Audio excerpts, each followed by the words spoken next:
I think it's between 25 and 30 knots of wind, so we are flying.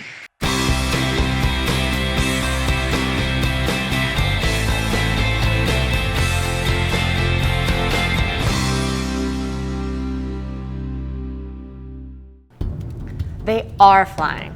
And the big news, last night, Dongfeng Race Team suffered a bad breakage. With everything at max load in the big breeze and waves of the Southern Ocean, their leeward pad-eye gave way, causing a domino of breaks. 3 stanchions, a spinnaker block, their outrigger, their leeward steering wheel, even their satellite antenna.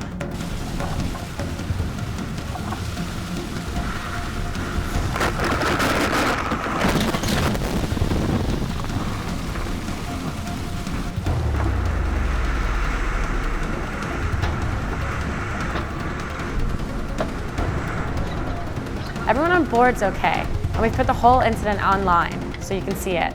But we also called Martin Stromberg to see what really happened. We hear you had a big break last night. What actually happened? Our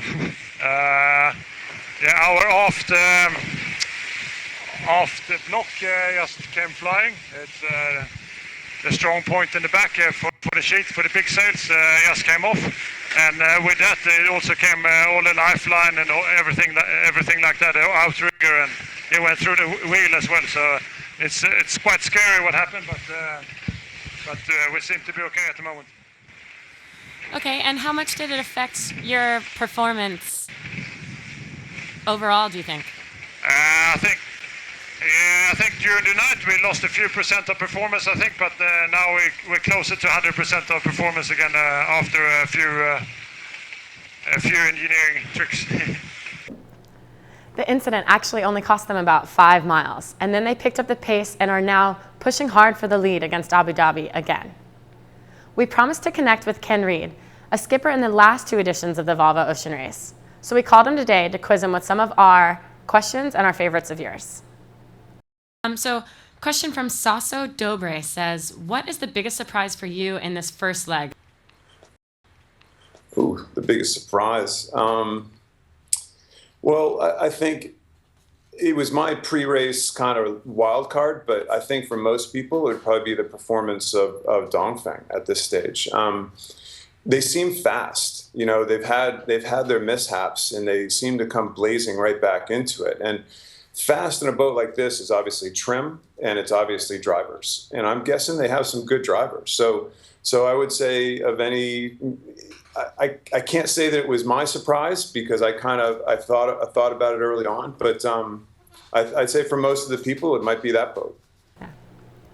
Ken and Ian Walker on Abu Dhabi are good friends, so we used our technology platform to connect the 2 of them as well. All right. Hey, Ian, Kenny here. Okay. How's it going? Hi, Kenny. How are you, mate? Yeah, good. Yeah, it's been pretty wild 36 hours, but just about getting out the other side of it now. On behalf of all Volvo fans, I can officially say you look like hell.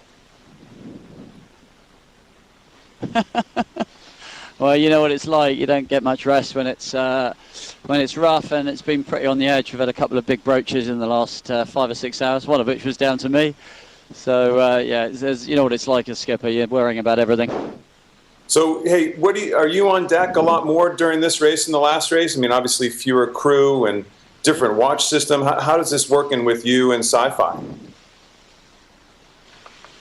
Yeah, no, we do a full watch, so we're 4 hours up on deck. Obviously we have to jump down below and have a look at the computer every now and then. We try and navigate before we go on deck and when we come off, and little bits in between if you get new weather or position report. But essentially when it's rough, we certainly run 4 on deck. If it's light winds and upwind and stuff, then the lads are fine with 3 on deck, so we can get more time planning down below.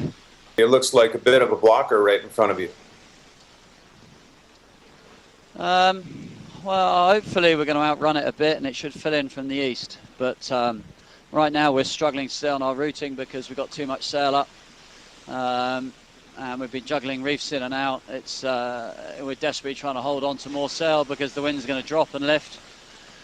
But we're just having that discussion right now. The Chinese are sailing higher than us. I think they're the other side of the front, so they're actually sort of 15 degrees lifted and sort of sailing up into the back of us. which in some ways is no bad thing if we can get over the top of them. The leaders are now within 750 miles of Cape Town, and as Ian said, they're hoping to make it in the night of the 5th. But then the door may close for the teams behind.